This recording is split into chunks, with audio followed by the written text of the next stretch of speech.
All right, Broncos country, what is going on, man? Horsepower Hour is back. It is on. And we are three-quarters of the usual team as David with David Talks Broncos is not going to be joining us tonight, unfortunately. But I am joined by my good friends, Kodiak and Jeremy with Broncos Unbridled.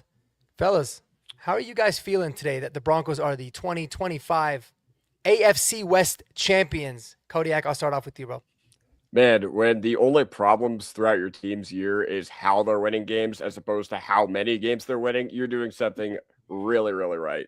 So, yeah, Yes. I'm feeling good. I know it wasn't very pretty, but as Champagne said, it doesn't need to be aesthetically pleasing to be effective. So, you know what? And for all the people that were wanting to rip their hair out on Thursday Night Football, guess what? Get ready for more of the same. Get ready for more of the time of possession and getting out of there with minimal injuries, because that's ultimately what's going to make us calloused and battle tested for the playoffs. So, lap dance Lance, we're coming for you. I agree. Nice. Jeremy.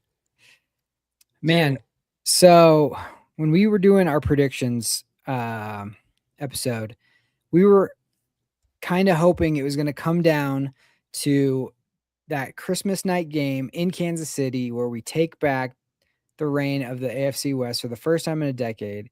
We win that game, and it turns out the team we were playing no longer even in contention, but we had to wait 2 more extra days. But lo and behold, we're AFC West champs again. And yeah, it's great that it's just probably the best scenario for us to be able to. I mean, Houston did us a favor. We kind of get to the Chargers are going to be at full strength now because they're going to kind of want to rest up a little bit, use it as a bye, and gives us a really good opportunity to seize the number 1 seed. I mean, going into this season, if you would have been like, the Broncos are not only going to win the AFC West, which you'd be like, I'll take any of that. They're going to be in contention for the number 1 seed in week 18 with a very, very good chance to take that and have home field throughout the playoffs. I mean, I wouldn't have probably believed that. So, I mean, you just got to take a step back and realize like what an incredible year this has been. It has been, man. It's been wild. It's been at times, I know for me, really almost like you got to pinch me, right? Is this actually happening type of a year? But it's been amazing. And I think, you know what, at least what a lot of us have learned. I mean, sometimes we might sound like we're Broncos homers, but I think what a lot of us have learned is that it really doesn't matter how you win games. The point differential doesn't mean anything. The most important thing is, can you figure out how to consistently find ways to win?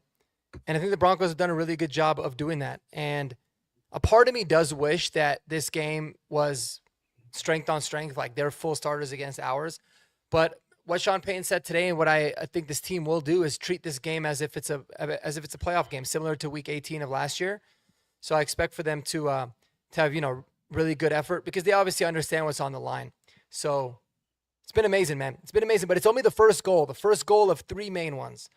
And but hey, if you want to accomplish, you know, all 3 goals, you got to start somewhere. So I think it's amazing. I think what this Broncos team has done has been fantastic. So here's my question to you, Jeremy. I'll start with you. Is when it comes to like this next game against the Chargers, are you happy that the situation worked the way that it is, where they're going to be kind of resting some of their starters, or do you kind of wish it was a not only win the game and win the AFC West, but also clinch the number 1 seed in the process? Just because of where we're sitting, I'm happy the way it turned out because it gives us a very good opportunity to get the number 1 seed, and it's just so valuable. So, like, if this was one of those ones where it's just like it kind of didn't matter that much, but I just wanted to see their strength on strength going into the playoffs, I'd have been fine with that. But like, there's a lot riding on this one, and it's kind of always interesting to see like the philosophy of coaches. And I didn't know how Harbaugh was going to like play that, but like it shows me that they are beat up. They lost a game. They probably feel like, I mean, that was kind of, if they won those 2 games, they could have had the number 1 seed in the AFC West. So like they lost a big game. So I think they're kind of like licking their wounds, taking their time, trying to get everybody as healthy as they possibly can. But like that, it ends up helping us, but it's also, my dog agrees. I think it's just one of those things where it's just like we've been tested so many times this season where it's been like, can we do this? Can we pull this out? That I'm not feeling the need for that at the last game of the year. Other seasons, I feel like, is this team ready? But I've just seen it so many times that I feel like very confident in that. And it's nice that we get like a mini buy and then go out, handle business, and then get hopefully another buy. And I just think that's good for the team. We don't have to play this game soft because I think we can now like go in, handle it, and hopefully there's like without injuries. I hope there's like a Jarrett Stidham sighting on Sunday, just so like we're up ahead. But I thought that might happen against the Chiefs, and then I'm like, of course it's not going to happen against the Chiefs. It's this team. They're not about No. making it easy for Bronco fans. Kodiak, what are your thoughts overall? Am I gonna complain about it? No, but would I have liked to have seen like us against Herbert, especially against the guy who's had our number since Bo got drafted, against a coach that honestly has had Sean Payton's number since he got hired to be the coach of the Los Angeles Chargers. Would I have liked to have seen us do strength on strength and earn our division or our 1 seed? Sure. But once again, I'm not going to complain. Like in the NFL, a lot of the times it's just about the hand you're dealt. And the Chargers, they're so beat up right now that they're fine just being like, all right, whatever. Let's just regroup. We don't give a shit. We're not going to win the division. So whatever. And ultimately, you made your own luck. You made your own luck by not needing, not keeping the Chargers in it. Okay. I remember when we were on cover 4, I think, with Mario Vitanzi. Thank you. Shout out to Miller Time 707 for that super chat. Thank you. I don't know whose channel you sent that on, but that is awesome. Thank you so much for doing that. Thank you. Yes. We all Yes, appreciate sir. your support. You're the man. Regardless, I remember we were on cover 4 with Mario, Mile High Mario. I think it was the Tuesday the Chargers beat us, week 3.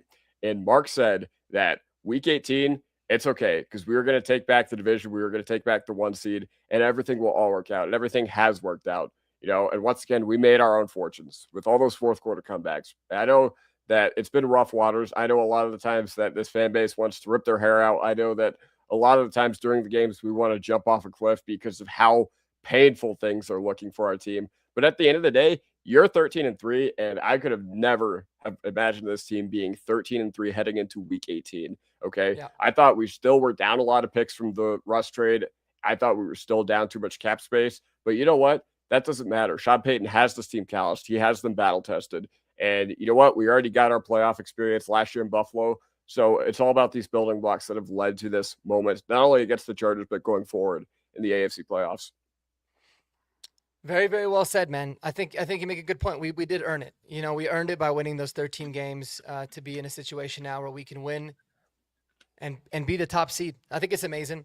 Quick thoughts. Is there anything before we get into the stock up, stock down? Is there anything you guys wanted to talk about specific to the Christmas Day game against the Chiefs? I know we haven't had a chance to speak since then. It feels like it happened a month ago for whatever reason. Just such a crazy long weekend.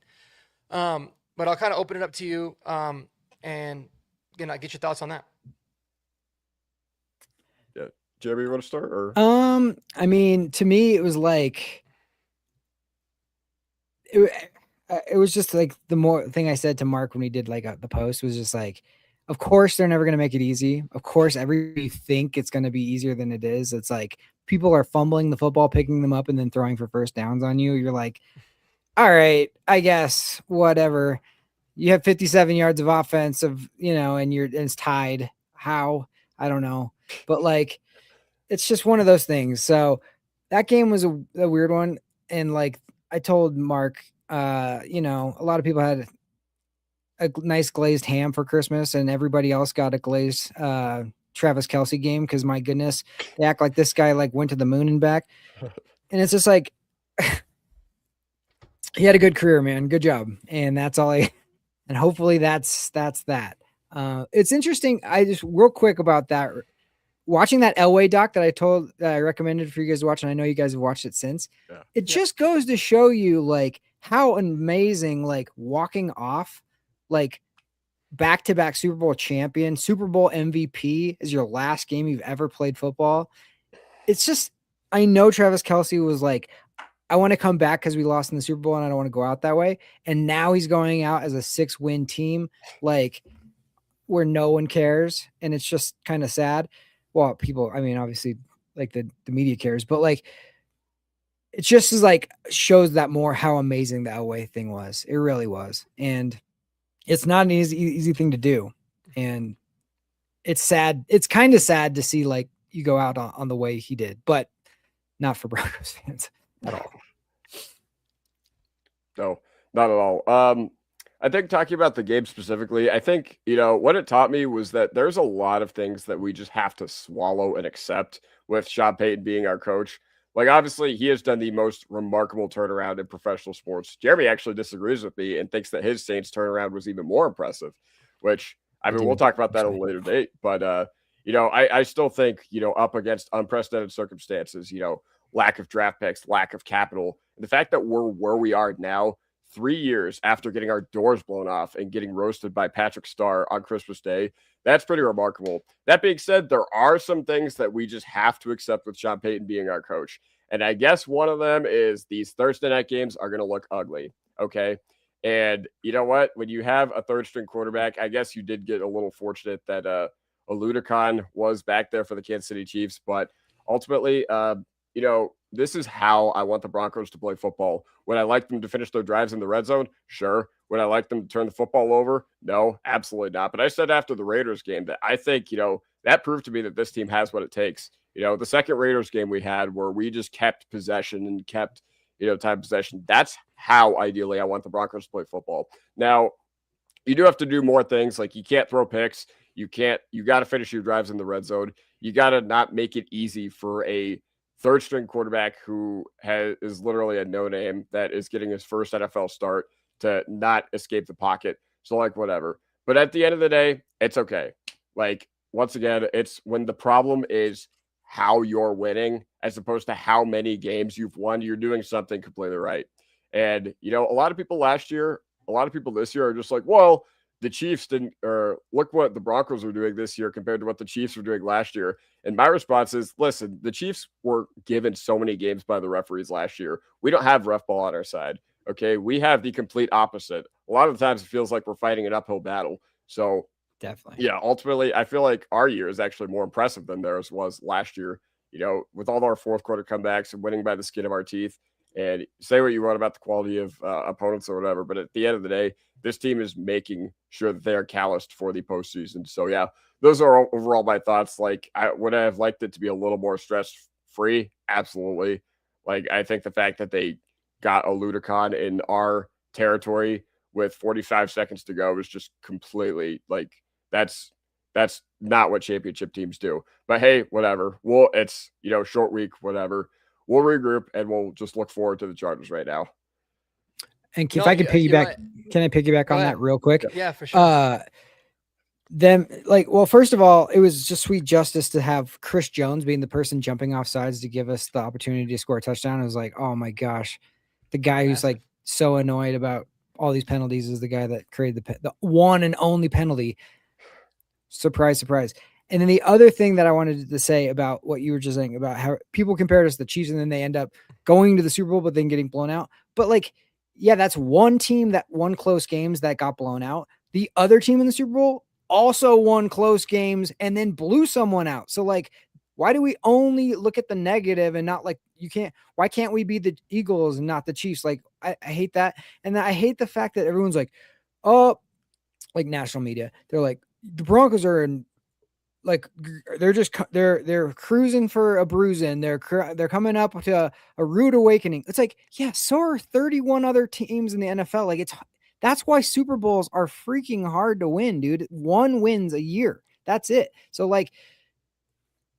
literally the people who are picking the Broncos to win the AFC West before the season started, kudos to them. They went out on a limb, but none of those people were picking them to win the Super Bowl. I'm sorry, none of them. So let's just relax on the whole, well, they did good, I guess, but it's we are so ahead of schedule of where we thought we were going to be. Let's just calm down. We're still paying $35 million to Russell Wilson, for God's sake.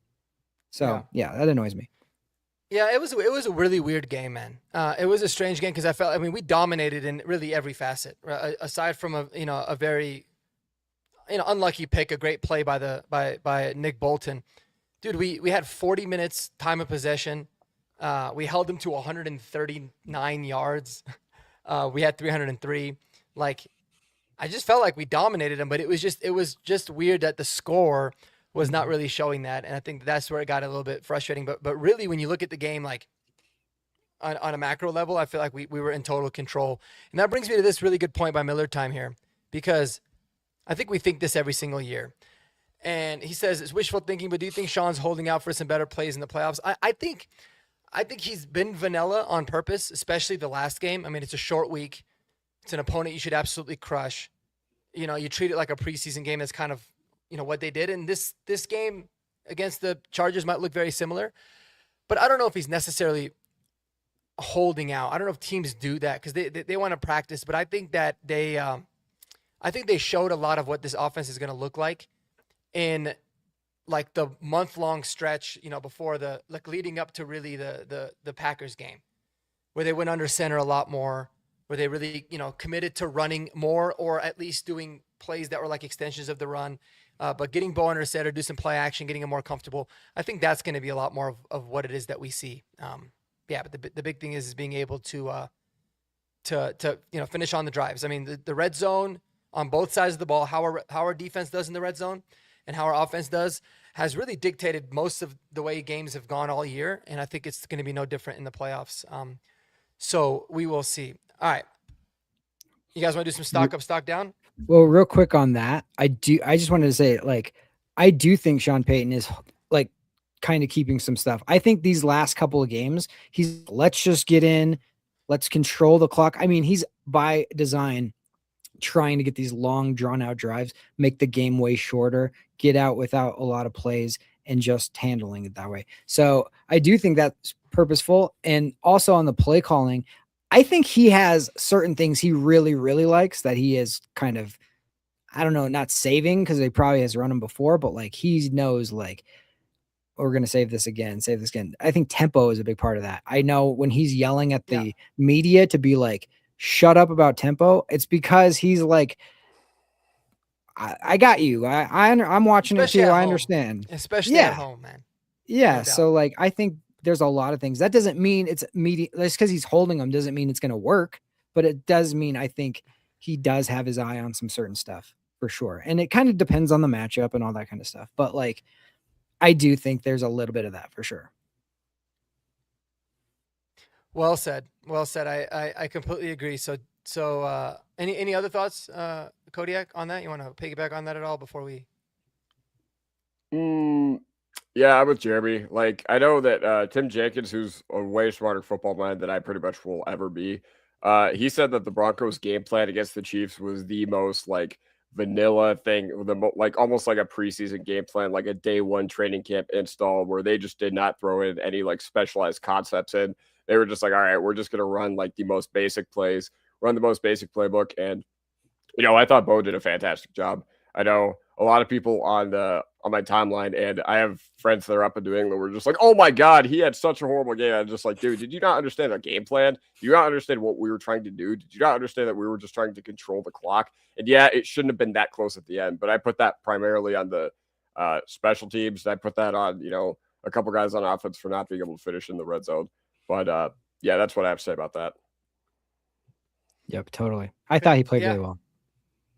Couldn't agree more. Could not agree more at all. So that brings us a good segue. Jeremy, if you want to take it away. Yeah. Some stock up, stock down. I know that this is your baby. Let's just start off with that right there. I thought Bo played really, really well. The one interception was like a really good throw and play by him.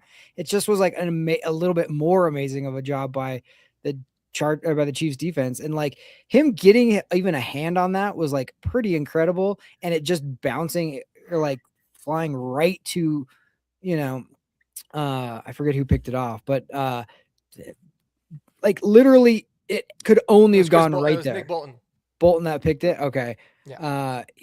Yeah. I mean, that's like a good play by Bo, and it just was like ended up being a bad result, but like I really didn't feel it like there was anything that I was just like, oh my gosh, you shouldn't have done that. That was just unfortunate.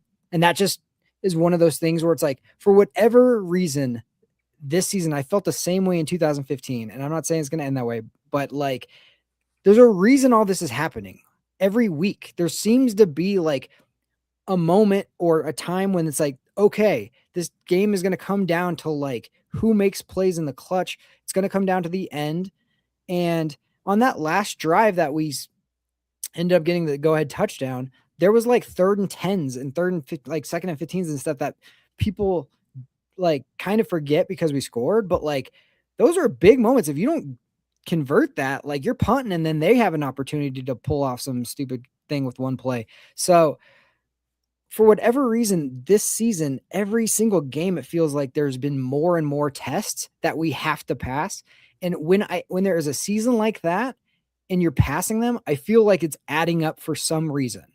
Like, just to be disappointed in a random game. Like, I don't know. I just believe that things like you're approached by things are like opportunities are come to you, and it's how you deal with those.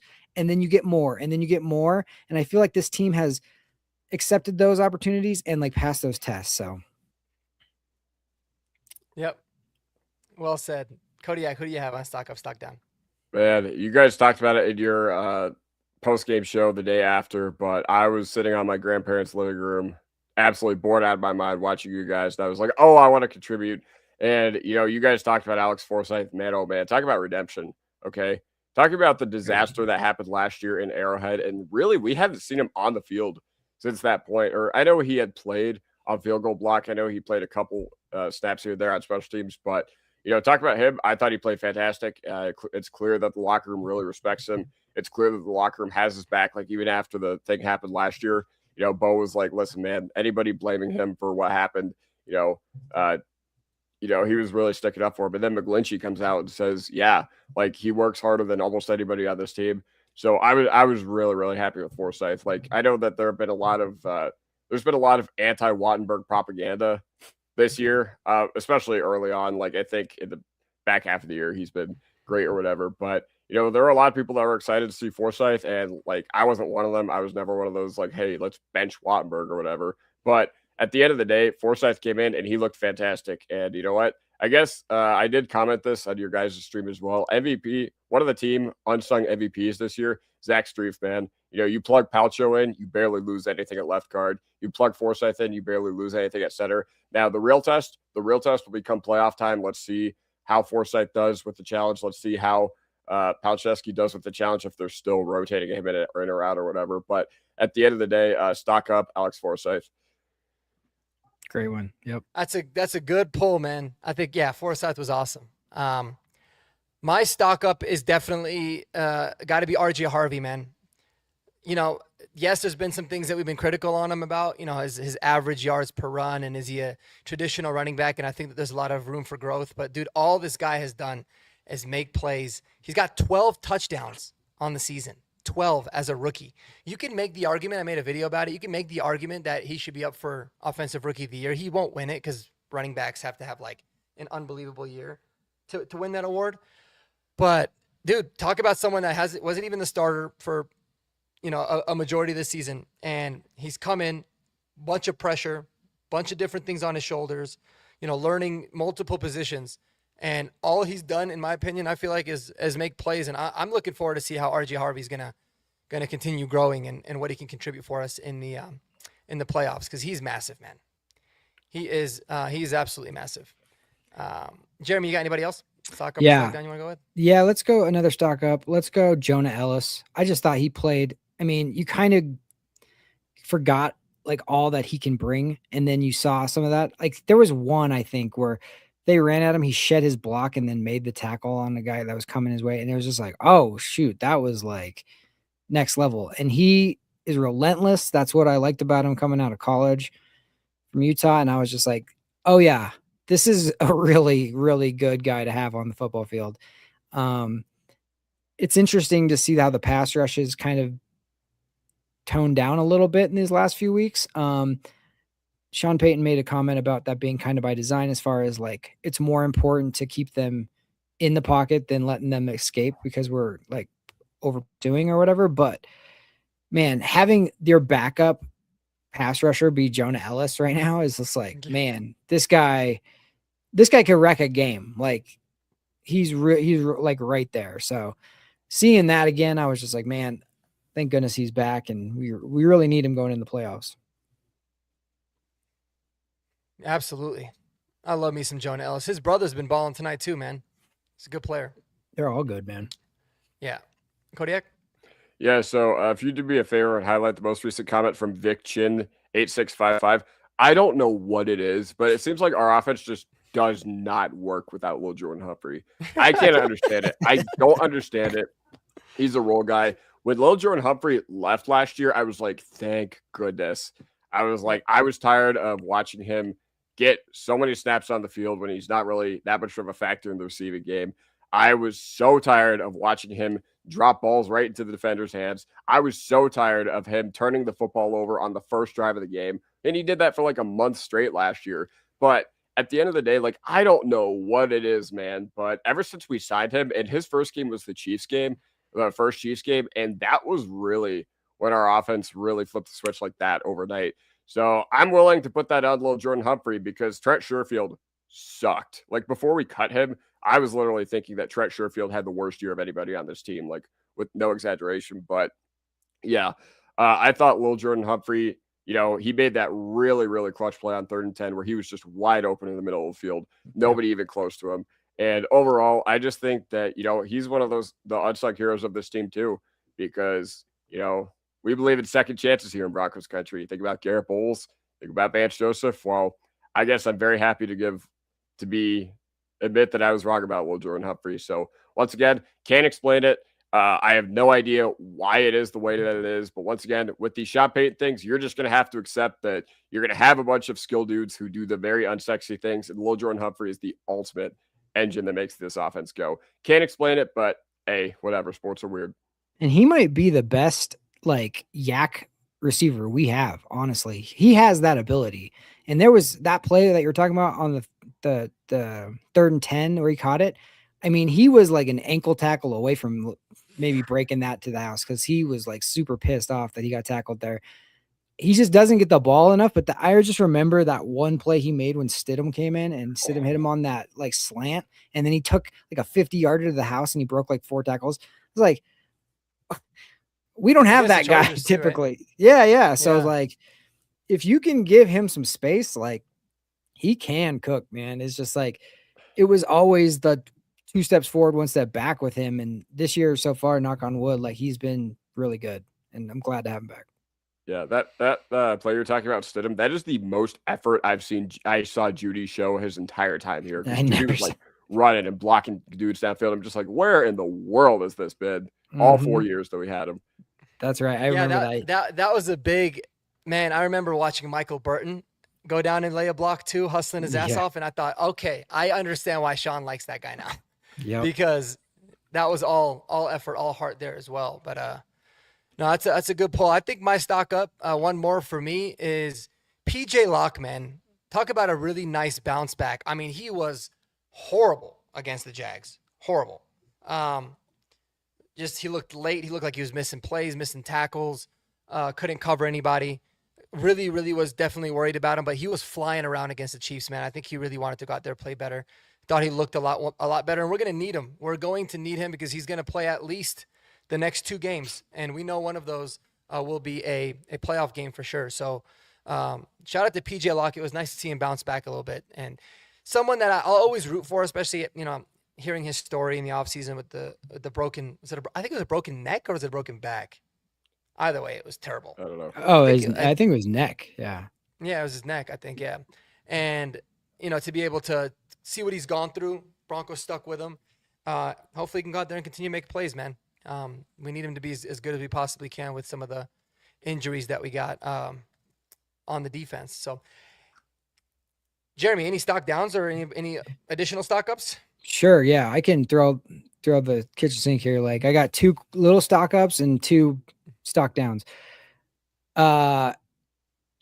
Quinn Miners getting Chris Jones to jump was like, that was the play of the game, honestly. Yeah. And for him to like do the snap count and then be the one that like got him and forced them to call that penalty, that was so huge. And he was pumped. So that was awesome. Michael Bandy, 2 games in a row. Like, yeah, give him dude. a little love. Is he a problem? Is he good, man? I think he's probably he decent. seems like he's pretty good. Yeah. Boy, Tim Jenkins even like shouted him out like with one of the plays where they kind of ran a rub route without even being a rub. It's just like it kind of gets in the receiver's way for just a half a second, and Bandy's breaking out. And if you throw it right when he's breaking, there's nothing that the defense can do.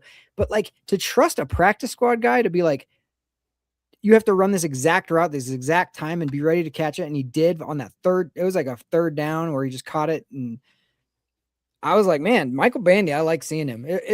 When you see him, you kind of go like, oh, Wes Welker or whatever with the 83 and short white guy. But he looks like him. Yeah. Yeah. Again, that was awesome. Stock downs are my typicals. The refs always like got to make it us against them. I don't, it's like the refs always take L's from Jeremy on horsepower hour. Dude. It's the best. Can you, for one time in your life, like just call a hold ever? Like it's insane, dude. I told Mark, I was like, they could rip the arm off of like Nick Bonito and they wouldn't call a hold. Like, it's just insane. So he's complaining about non-calls. Meanwhile, their quarterback's fumbling it and picking it up and throwing for first downs. It's just like so frustrating. The other one was just like, I've already mentioned it, but it's like the announcers just obsession with the Kansas City Chiefs and Travis Kelce and Taylor Swift. And just like, just get over. It's over. Like, even when they're losing, they can't stop talking about it. I don't understand. I've never seen anything like it watching football my whole life. I've never seen commentators just be so enthralled. And the thing about Travis Kelce is like 99% of the players in the NFL, they just call them by their first and last name. Bo Nix, Drake May, whoever. They call Travis Kelce Travis. Like, Travis is running, Travis with the touchdown. It's like, do you know this dude? You guys like hanging out on the weekends? Like, what is this? It's crazy. Like, they don't call him Kelce. They call him Travis. It's like, I don't get it. I don't know. But I'm glad it's almost over. Yeah, I think the only time that's actually acceptable is when a quarterback has like or not even a quarterback, but like a player has like a defined nickname like Dak or Lamar. Because how many other Lamars or Daks are there in the NFL? Yeah. But yeah, no, Travis, that's ridiculous. Like, it's like a soccer player. Yeah, that'd be like a WWE announcer calling John Cena John. Like, cool. No. Cool, good job. Yeah. Big Mac, I've already mentioned this. I've been pretty I guess I haven't had the chance to actually come on and make content about this, but the pass rush, you guys are killing me. You guys are absolutely murdering me lately. Like, I know Sean Payton said that thing, well, you don't want to have you don't want to have him escape the pocket. You don't want to do the cage rushes. They didn't even do a good job containing him. Okay. No. He had those 2 like decent scrambles for whatever.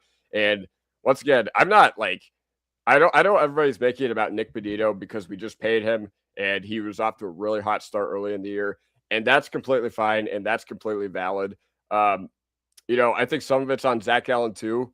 Even though he's not like the get sacks guy, he's just the push the pocket, get sacks or whatever. He had 9 pressures against Green Bay. So ultimately I'm not worried about him. But Jonathan Cooper, where have you been at, dude? Like, he has 1 half sack, I think, in the last 6 games. I heard, I was on a plane watching Zach and Phil on 104.3. I think Phil brought that up, and I'm just like, dude, like, where are these guys? What in the world happened? That, like, I know that schematically there have been things to be done that just slow down our pass rush, because I think teams realize that in just true drop back situations, I think that they know that it favors us, especially with our pass rush. But at a certain point, you got to make a play, dude. Like, you were going up against 3rd, 4th, 5th string offensive tackles. You went up against the Jaguars' 2nd string offensive tackle, and Nick Bonito called himself out. Was like, I played terrible. Mm-hmm. He was like, I played terrible. He was like, I played like ass today against the Jaguars. And then what does he do? He comes out against the 3rd stringer, and Bonito gets like a batted pass, which thank you for batting that pass away, I guess. But at the end of the day, like, I don't know, maybe help your secondary out a little bit. Maybe don't give a 3rd string quarterback all day in the pocket. Maybe make Trevor Lawrence actually do something to you. we did it really well in the first 2 drives of the game against Jacksonville. But other than that, man, these dudes were just getting pushed around and bullied. And once again, I think it was a little bit better this past game. But I mean, I would have expected that. You're going up against what, a completely depleted Chiefs team. So get it together, pass rush. Like, I'm sorry. Now, once again, I'm calling them out. Obviously, I think they've earned the graces and the faith of Broncos country. But if this happens, if this shows up in the first playoff game, we're gonna have to have some real discussions about this team or about this unit. Yep, 100%. Totally. I think Jonathan Cooper was definitely my big stock down. Really disappointed with how he played. I mean, at least Nick Bonito had 4 quarterback pressures. Jonathan Cooper had 0, and he wasn't even that good against the run and sealing the edge at times, it seemed like. And then I got really pissed, honestly, from him with his stupid late night tweets. F the Chiefs, and what else did he say? He said something like he said Kareem Hunt's a bitch. Oh, he said Kareem Hunt's a bitch, and he said something like, yeah, he was going on this little rant. And I don't understand it. Like, I don't know, man. I've never been a fan of that, because if the roles were flipped and, we had the run that the Chiefs just had, and then we had a shitty season this year, and the Chiefs were on the up and up, or any team, and there was a guy just like talking crap about a player. It's like, obviously the Chiefs have been living rent free in Jonathan Cooper's head. I didn't like it at all. I'm glad that he deleted it, but it's a really weird thing from him. And he kind of had that little back and forth in the Giants game too. So listen, if you're going to go out there and ball, talk all the crap that you want, but you've been struggling the last few weeks. I don't like it. I don't like any extra attention kind of being put on our shoulders as a team. But I also wanted to say stock down for Court. I'm glad Miller Time talked about it. Dude, Yep. Cortland Sutton's been killing me. Yep. Similar to how we just dogged on Benito and Cooper, and they're like the biggest reason for arguably for the success that we've had this year. And Cortland's been phenomenal. He's been so clutch for us this year, but the drops have got to stop, dude. Like I can't deal with it no more. Come the playoffs, he's got to get it cleaned up. I mean, dropping an absolute dime of a throw from Bo Nix between 2 guys, hits him in the numbers in the end zone. He drops it. He only got credited for 1 drop. I don't know. PFF's weird with that, but he had easily 4. Yeah, he had easily 4 last game. Man, he's a leader of this team. He's the most reliable guy that we have typically, and I just feel like he's got to start playing a lot better. No doubt about that. I think they lower the drop numbers just so it's not so bad. I don't think they want Bo to have as good as stats, honestly. And I think they don't want it to look like he has all these drops when he literally has 6 a game, it feels like. And Cortland having 4. That touchdown one, it's going to come down to a play like that in one of these playoff games, and you have to catch it. You're bigger than everybody. You're a professional. I'm always saying it to myself watching the game. I'm like, you literally get paid to catch the football. That's it. Please do that. Catch it. Catch the football. You know what I mean? You can't do it 50% of the time. And at this point, Bo, you should know how Bo's going to throw it. I remember that he threw one that kind of came in real fast or whatever. And it was he dropped that one, and that could have been another touchdown on a, cross or whatever. And I was just like, what are we doing? This NFL, watching John Elway docs, and he's ripping 70-mile-an-hour throws every single throw, and they're catching them in the 80s. Why can't we catch them? I don't understand. So it's yeah, that was the one thing. And I love Cortland, and I'm sure he felt the same way that we did, or worse. But it was just that game could have been over with if he just catches the football. I think a big problem is that I think Sean Payton summarized it in training camp, and I think this quote kind of went really overlooked until one of my commenters brought it up in After Dark about a month ago when I was doing Denver Broncos Tonight. Sean Payton said that Chris Abrams-Drain has the best hands on the team. That's wow. I'm sure Chris Abrams-Drain has great hands, but at the end of the day, you have I don't know how many wide receivers you're carrying on this team. I don't know. I know we have much bigger aspirations this year, especially at this point of the year, but I think going into the offseason, that's going to be a huge, huge talking point. All right, can we add a guy who can just be there, just be reliable? You guys remember Tim Patrick? That dude would get 100 targets a year from the worst quarterbacks. That dude got 100 targets in the Bridgewater year, and he didn't drop a single ball.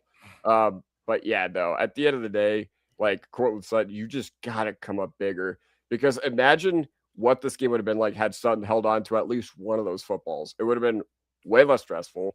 And once again, you're right, Jeremy. It didn't hurt us against the Chiefs, but it shouldn't have hurt us against the Chiefs. All right. If something like that happens against the Chargers, if something like that happens against, whoever you play in the AFC playoffs, then it's going to come back to bite you. Like, the margin for error is this slim. Okay. So yeah, I definitely agree with you guys. Huge stock down to Cortland Sutton. There was no stock down that I wanted to mention. Oh yes. I feel like the Palczewski Powers thing, it's just not working. I feel like both those guys, just whatever they're in, I'm just incredibly unimpressed. And I think on the Bo interception, Palczewski just completely whiffs on his block.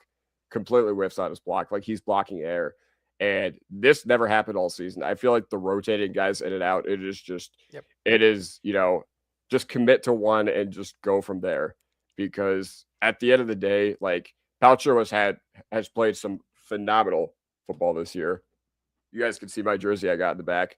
But at the end of the day, yeah, no, it's a little like you can't see these guys get into a rhythm, when they're being pulled out and subbed out, and, one drive is yours, one drive is the other. Like, dude, it's not the preseason. We're going for the 1 seed. Just play him. Like, okay, whatever. Mark, didn't you have that same surgery that Powers did? And like, you said that your strength wasn't up to full speed. It's good that they're getting him acclimated, and I get the reasoning behind it. And maybe short-term pain leads to long-term gain. That's certainly the hope, and I get the thinking behind that. But right now, it's painful. Maybe long-term it pays off, but right now it's painful. Yeah, I would be shocked if that's going to be how we proceed moving forward. I'm confident 100% of the reason is to just get Ben Powers back up to full speed. I think he probably plays 100% of the snaps this week. And if it doesn't look good, then they might have to just start Palcho, because we know how it looks with him, because it's obviously a health thing right now with Ben Powers. But I would be, I agree with you 100%, but I'd be floored if that was the plan moving forward.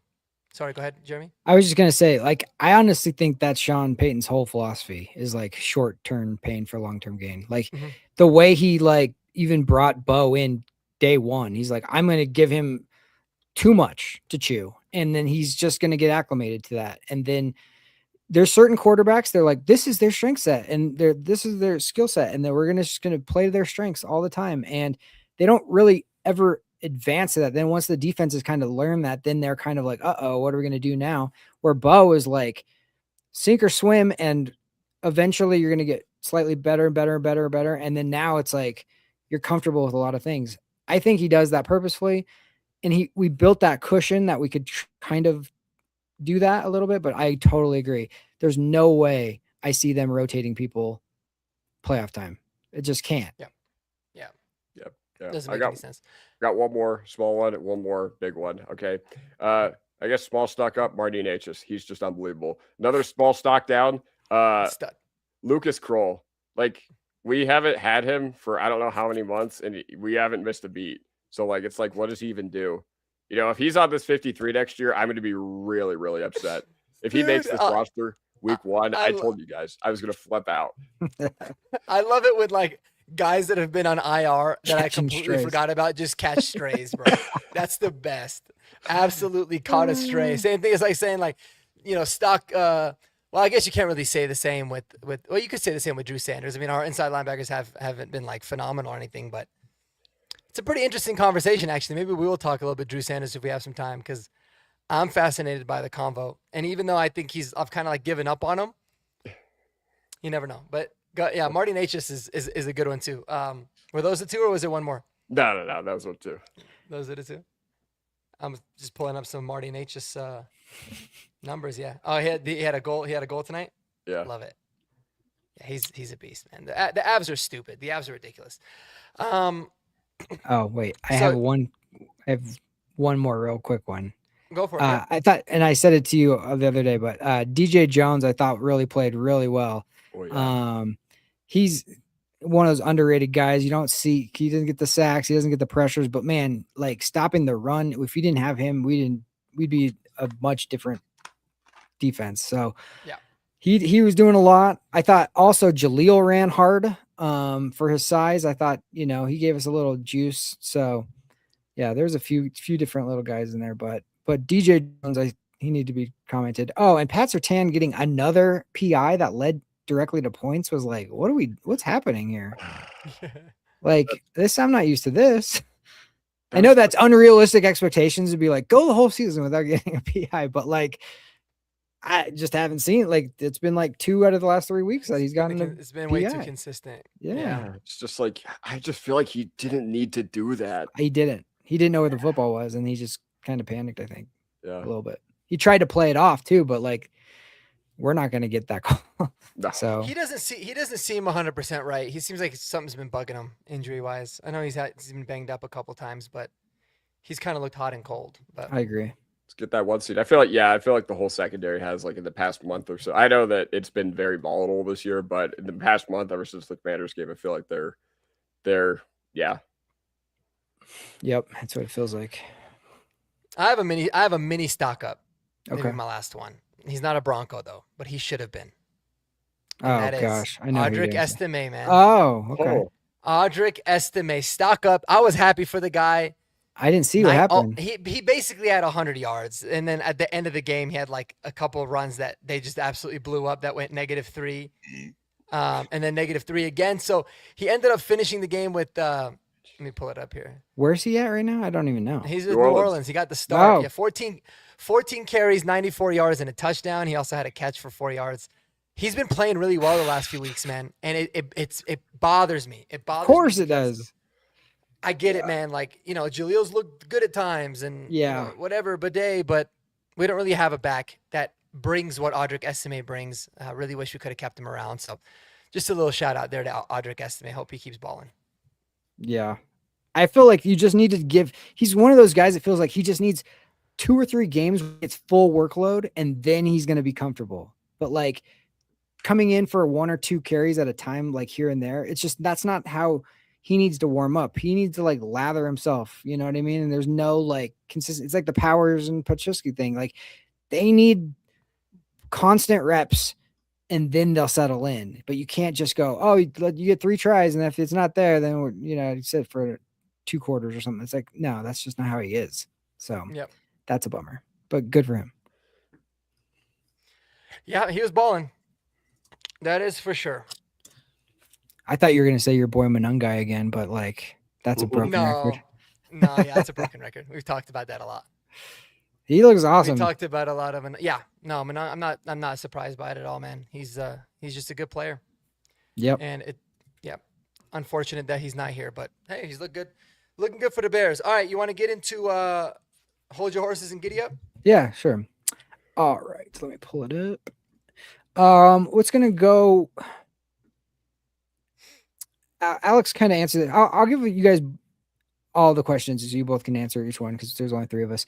And you kind of answered this, but I'm gonna let you go off on it more. Is this still the best pass rush heading into the playoffs? The Denver Broncos pass rush. You say you're giving it to me or giving it to I'm going to give it to Alex because he kind of went off on that a little bit first. Yep. I mean, yeah, I still think that I'll put our defensive line against any offensive line heading into the AFC playoffs, especially Patriots down Will Campbell and Jared Wilson. I think Buffalo, I know Deion Dawkins got hurt. I don't know if he actually played yesterday or not, but, you look at the Texans offensive line, complete joke. Chargers offensive line, complete joke, especially without Slater and Alt. So, yeah, at the end of the day, like this pass rush, I will take our odds in the trenches, like offensive and defensive line against any other team in the AFC, like straight up. Maybe, I guess maybe not against Buffalo because they did show last year that, what they are capable of against our specific defense. But yeah, like there's literally nobody on the AFC side of the bracket that I think has what we do. Granted, Texans defense is nasty. Texans defensive line is nasty. And hey, if they actually do come up when it matters most, then yeah, sure. I'll admit that whatever, their pass rush is better than ours. But at the end of the day, I think just overall trenches, I will go with our team. But yeah, no, I still feel like it is the best pass rush, heading into the playoffs, especially because you saw, what they were, especially early on in the season. You saw that they were all systems go. And once again, I trust that our talent's just going to win out. I trust that our guys are just going to be better than all those other guys, because I'll take Benito, I'll take Cooper, I'll take Allen, I'll take JFM, I'll take those 4 guys rushing whoever. I don't care who it is. Like, those guys, just based on talent alone, regardless of whatever. Yeah, I still go with the Broncos. Like, what they have done early in the year has just been way too absurd for me to not have confidence in them. Yeah. How do you feel, Mark? 1,000%. No doubt about it. The best pass rush. Honestly, in my opinion, it's not even really that close. I mean, it might be when you're talking about the starters, but then you add Jonah Ellis and Dondrea Tillman as your third and your fourth guys. Doesn't come close. Zach Allen's an absolute stud on the inside. DJ Jones, we talked about him. We got depth there. Malcolm Roach can make plays. Yeah, I mean, by far and away the best pass rush, best D-line in the entire NFL for sure. Yeah. I mean, not only like even I do believe that some of that is like they are trying to contain certain quarterbacks. They knew like the Chiefs quarterback, he wasn't going to throw for like 300 yards. Like his skill is running, right? So like I do think they told them like maintain like kind of mush rush and keep them in the pocket.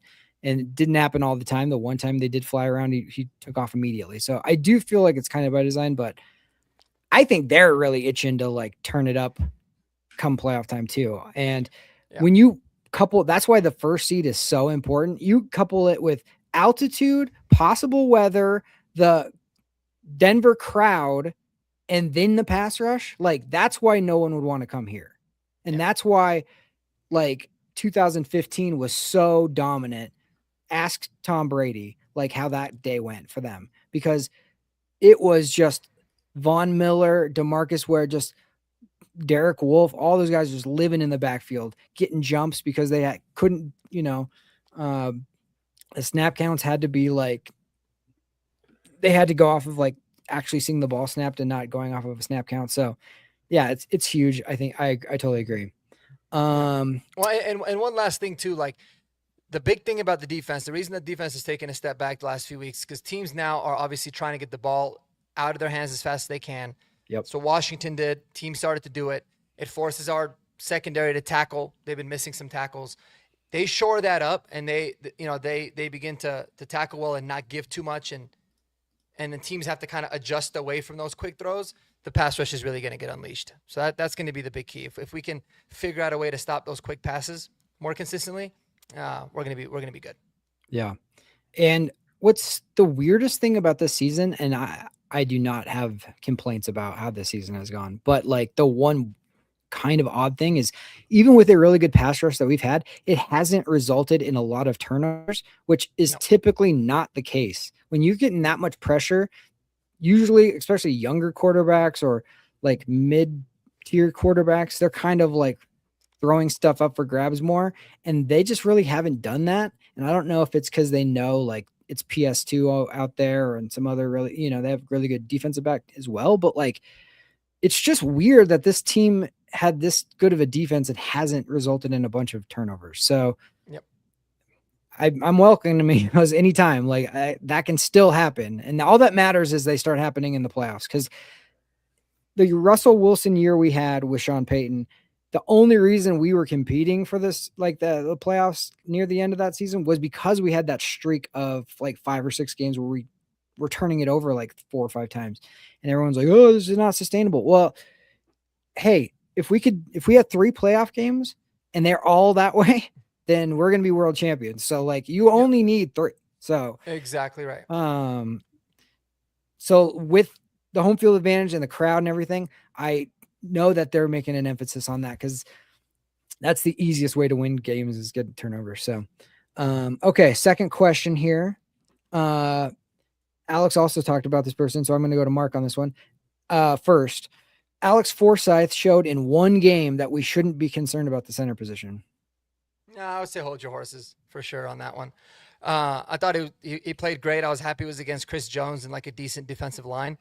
But no, there's going to be there's going to be bigger games that he's going to play in. There's going to be better opponents. Obviously, getting into the playoffs, you're going to have, some elite defensive linemen that you're going to go against. So I would say, yeah, it's way too early in one game, but I feel really good about it for a lot of things, like a lot of reasons. And it was even prior to the Kansas City game. One, Alex Forsythe has been with the team for a while, so he's familiar. Like, they obviously love him. He's been developing, doing his own thing. Him and Bo's got the chemistry from when they were in college, which I think is really important. But you know that he's going to know the checks, know the calls, and then you hear about how everyone talks about him. And it started with Bo Nix throughout the rest of the organization. They just talk about how unbelievably hard he works, how he prepares, as if he's a starter all the time. So those are all things that make me really optimistic. But I definitely think we have to see it more often for sure. Yeah. What do you think, Alex? Yeah, I'm completely with Mark on this one. I'm holding my horses just simply because, while we were happy, it's still a 1-game sample size. And you know what? Ideally, with all 5 of these guys, I mean, we've had 4 out of these 5 guys going back to 2023, going back to Sean Payton's first year. We signed Powers, McGlinchey in the offseason. Obviously, Bowles and Miners are carryovers, but they would lose Cushenberry, and Wattenberg wins the job last year. So this offensive line has not had a lot of turnover. Now, I guess if there's one area where we have had some turnover, it was when Cushenberry went to Tennessee or whatever. But at the end of the day, like, it's still a good unit, and you want that continuity heading into the playoffs. And I think that's why we've been so good up front this year, is because we returned all 5 starters. So, and I feel like that just matters, and that just goes such a long way in the NFL, especially at the center position where you touch the ball every play, before the quarterback does. So, yeah, once again, hold your horses. Like, was it a good game by him? Absolutely. But, we got to see it long term. And we just extended Wattenberg for a reason. So, ultimately, that's the way I feel about it. Yeah. I will say the one thing that is like gives me a lot of confidence is the fact that if this was just like a typical backup center that's just got one game under his belt and played well, I'd be like exactly the same. But just because he has such like experience with Bo himself, I feel like that takes it to the next level of where they already have a really good relationship and they're comfortable with each other.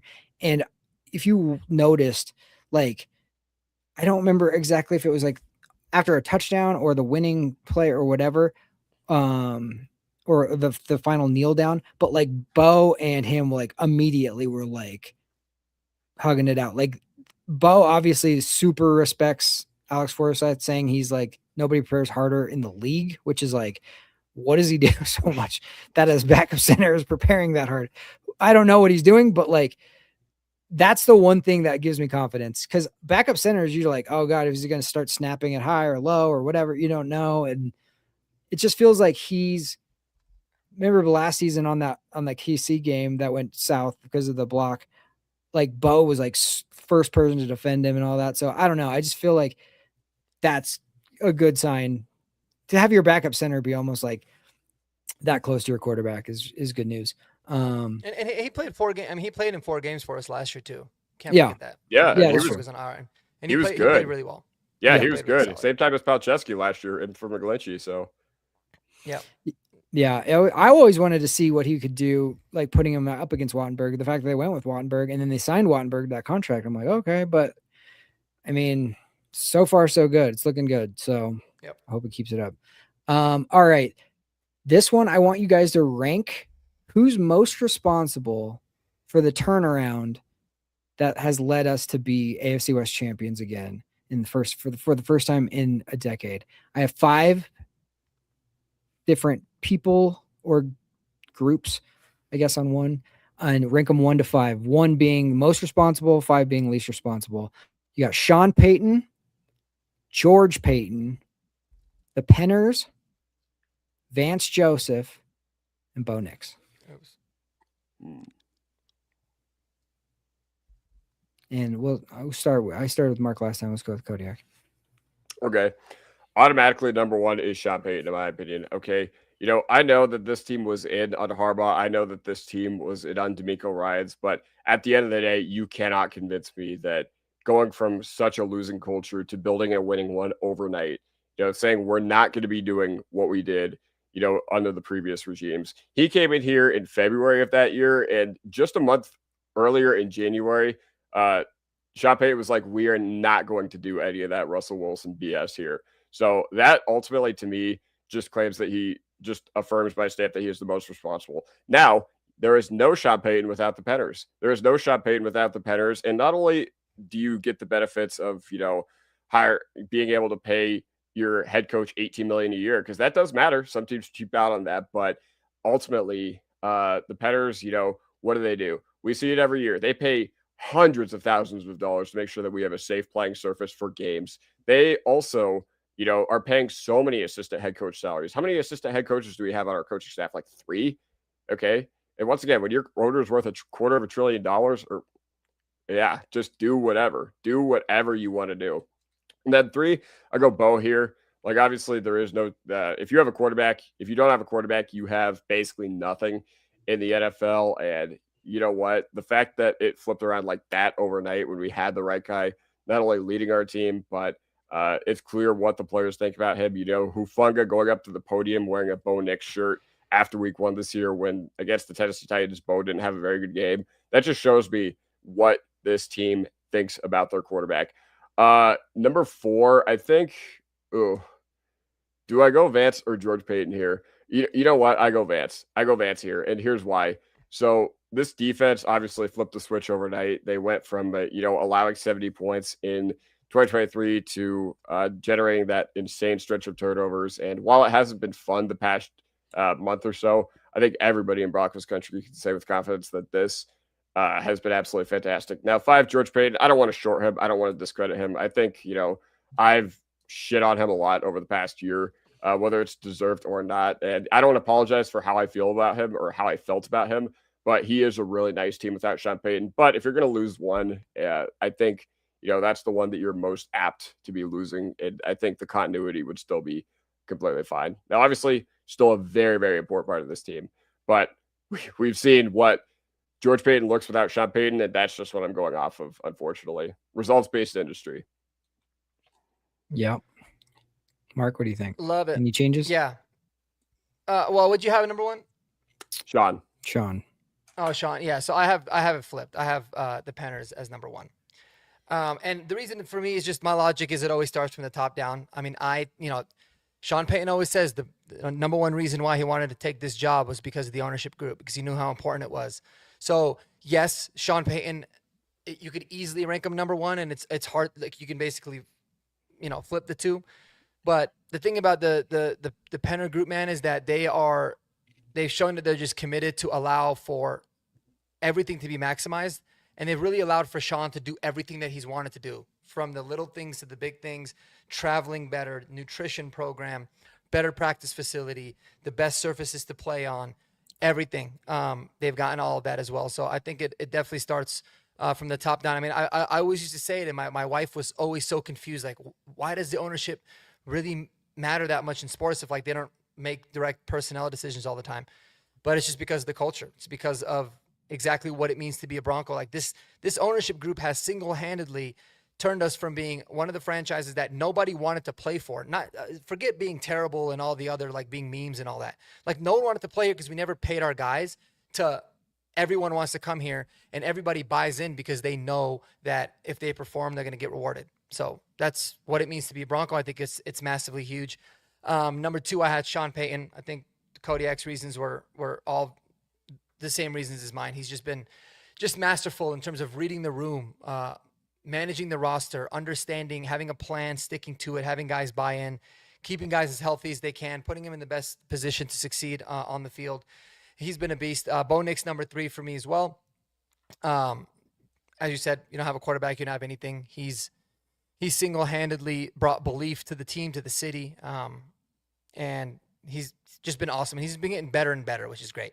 And then I do got Vance Joseph at 4, and George Payton at 5. Again, I don't think that – I think George Payton's been great since, he's done more good than bad. He's done a lot of bad. I think he's done a lot more good. But he's been really good since him and Sean Payton have been working together, so you've got to think Sean's got a lot to do with that as well. Obviously, George learned from his mistakes, and he's willing to, like, get rid of those mistakes quickly, like which I appreciate, because I hate when someone's like, "Oh, I signed him, so we're going to ride it out." He's shown that he can, get rid of those mistakes, and he's very good in the draft. So you got to give him that. But yeah, it's a really good list because I think all of them are massive pieces to the Broncos' success overall. Yeah, I would, just to change it up slightly. I mean, for me, Sean's one, just because it's like I saw what happened when Shanahan came in. They had Pat Bowlen and they had John Elway, but it wasn't until Shanahan came in and changed the culture to where they became like a perennial contender. And I feel like that's Sean Payton and Mike Shanahan are so similar in the way that they just control the emotion and the leader of that whole club. Like, just the fact that, I mean, I can't understate it enough. The changing of the culture was like so hard to do.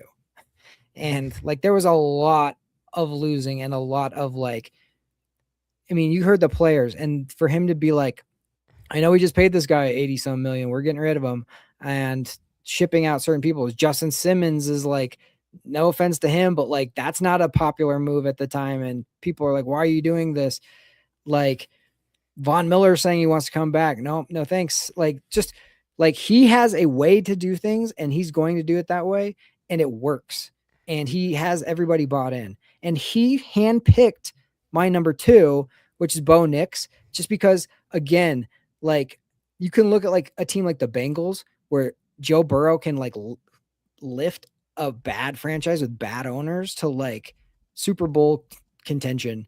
And I feel like we saw so many quarterbacks throughout that time that didn't give us belief. We hoped, and then it was like, but we really knew, like, he was the first one since, you know, I mean, Peyton, obviously, but we knew that was a short-term thing, but Elway is just running a franchise and just having that spirit of the Broncos. Like just Broncos country loves Bo Nix because of the way he just kind of galvanizes like the feelings of it. But then it's Penners 100%. I think you could put them one. I totally agree with that. And then I'd probably go Vance and then George, but George has been so good with Sean Payton as well. I agree. I think that is the perfect like yin and yang, because they're kind of stylistically different, but like they're very methodical in the way they think. So just wanted to think about that's an interesting exercise, because it's just like these last 10 years have been quite the roller coaster, and typically down. So, I mean, I know like the team kind of wanted to kind of downplay the whole AFC West champions because we got bigger goals right now, but like, it's been 10 years, and it's been 10 years. Like, I know even in that game we just played, we hadn't won an Arrowhead since 2015. Like, that is not an easy thing to do. So like, I know it wasn't against Patrick Mahomes, but it still was against Chris Jones. It still was against Travis Kelce. It still was against a defense that absolutely wanted to beat us. So, and we felt like, oh, it was a bad day because we only won by a touchdown, something we hadn't done in 10 years. So that tells you just how different we look at things now. Definitely. So that's where I'm at. Definitely, man. Expectations are not nearly where they used to be. That is for sure, and they shouldn't be. So it's a wonderful thing. Any other hold your horses or giddy ups? I just was no, not really. That was pretty much my biggest one. Was there a favorite win that you guys had this year? Like, where you just were thinking like, was there a moment when you felt like this is different than what it's been? Chiefs for me, 100%. The reason I thought the Chiefs game was fantastic was because we saw all the BS of the typical Kansas City dynasty. We saw the ref ball. We saw, them clawing themselves back into the game late. But once Bo Nix outplayed Patrick Mahomes for the second year in a row in the middle of November, I was like, oh, man, this team has it. And last year, it took a catastrophic special teams mistake for them to beat us in Arrowhead. But this year, we finally got the job done. And once again, a lot of ticky-tacky stuff went Kansas City's way, and we were still clawing up against that. It was an uphill battle for ourselves, and we made it happen. So for me, it's basically the Chiefs, because I hate them. I hate them so much, and that felt so amazing. Yeah. Do you have a different moment, Mark, where you felt like, oh, man, this might be different this year? I had a lot of moments that made me think like, man, this team is definitely different. Like, just all the wins. I think coming back against the Giants to me was like, holy hell. But it was it was also like frustrating that we even had to come back that much against the Giants. But I'd have to agree with Kodiak, man. I mean, when you finally beat the Chiefs the first time around with Mahomes, with everyone, they had everything to play for. The pressure was really all on them in a way. And I just felt like we went out there and just whooped them up. I mean, I know it was a field goal win, but I felt like we were in control. We were the better team the whole time. So that was definitely the most satisfying win for me, for sure. But I'll say this, man, if we beat the Chargers this week and we get the number 1 seed, that's going to be the most satisfying one to date for me, because, man, just the difference that makes for the outlook of the season heading into the postseason. So, yeah, well, good stuff, fellas, man. We've been going. It's been 14-3. Can you believe that? I can't. Honestly, that's a possibility. It's unbelievable. I can't believe we're even at 13-3 right now. It's nuts. Right. Yeah. When we did that like predictions thing, and if anybody would have been like, yeah, 14-3, I feel good about 14. Like we would have been like, come on, dude. Like, what are we doing? Yeah. Right. You're out of your mind. No doubt. It's amazing. Yeah. The one real quick one, and I'm going to echo what Miller Time was saying. That Packers game was one of those ones where you're just like, you got to see everything the offense could be too, as opposed to not just in a quarter, but just like throughout the game. And that felt like, oh man, this team is 100% legit, can win a Super Bowl. And it doesn't come down to some like miraculous thing. It's like, yeah, they can legit do it. So that I'll throw that one in too. Yeah, I love this tweet, man. I was thinking about this earlier. If it's crazy, dude. If the Broncos were in the NFC South, we would have clinched this division in like October, I think. Dude, this is the most NFC South thing I have ever seen right here. Dude, okay, the Colts collapsing is understandable, but what in the world happened to Tampa, dude? They're 1-7 in their last 8. They're literally one of the worst teams in the league. And they have right a chance. Now. They still have a chance to make the playoffs. Oh, unbelievable. Ridiculous. At 8-9 is going to get you in, and they're going to get a home game. That's the crazy part. Damn. That's why they need to change that rule for sure, in my opinion. All right, gents. Well, Miller Time earlier said, Jeremy and Kodak, I need your channel so I can subscribe. T-Fish has had them in the comments. He did say the link is in the description, but if you want to let the rest of the viewers know, Jeremy, where can they find you, and what do you got? You got anything cooking up for us as we head into a massive Week 18 game? Yeah, Broncos Unbridled is the handle, and I would love some subscriptions. That'd be awesome, because I don't post nearly as much as these two do. But yeah, no, I'm excited. My guy still's got more subscribers in one video. I had one video on there that was not Broncos related go viral. That was huge for me, but way back in the day. But yeah, no, I'm just excited to watch this final game. Like, let's just get out of this game clean with a win. And let's just prepare for the playoffs, man. I mean, this has been an amazing year, but like, I honestly do feel like Sean is his genius comes at like preparing these guys properly, getting their mind right. And that's what it's going to take. And we're not going to get calls.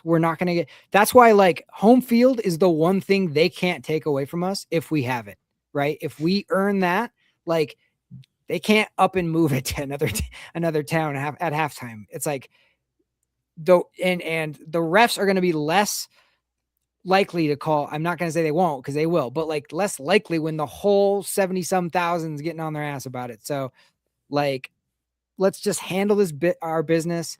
Let's go with the number 1 seed. I would love to just, let the Broncos country have an opportunity to like scream their heads off in a playoff game like since 2015. It's been so long since they've had a chance to do that. So that would be awesome. Let's go, Kodiak. Yeah. So I am Kodiak Broncos. You can find me on YouTube or TikTok. And real quick, I just want to say I will be there on Sunday. And the Broncos are 5-0 since I have seen them in the past 2 years, going back to last year. I saw them against Cleveland last year, the Colts. I saw them against Tennessee. I saw them against the Giants. I saw them against the Packers. And even though a couple of those games were completely improbable, every time I've been in attendance the past 2 years, they have won. So if you guys want to start a GoFundMe for the first playoff game and hopefully the divisional round and hopefully the AFC Championship, then by all means, I'll give you my Venmo. But at the end of the day, yeah, just an absolute pleasure that I've gotten to experience this with y'all. It feels like the NFL season went by like that. because football Always months go does. by probably 5 times faster than non-football months. But man, what an absolute pleasure it has been to chat with y'all Broncos country this season. And yeah, overall, let's finish the year strong. And I'm hyped. I am hyped to finally have a playoff game in Denver for the first time in a decade. Yes, sir. Me too. I hope you didn't just announce or curse it, man. But I'll tell you Yeah, what. I knocked if you on make wood, it, so don't worry about if it. you make it 6-0, we'll get that GoFundMe started for sure. Alright, cool. But that's right, guys. That is right. Go make sure you subscribe to both of the channels on YouTube, on TikTok, on all the socials. Guys, it's been an unbelievable year, man.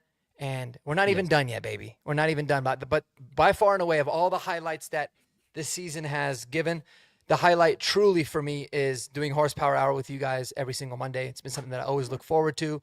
This community that we built, all these great people that I met, it's always been great. So looking forward to many, many more of them, man. And hopefully we're going to take this strong through February.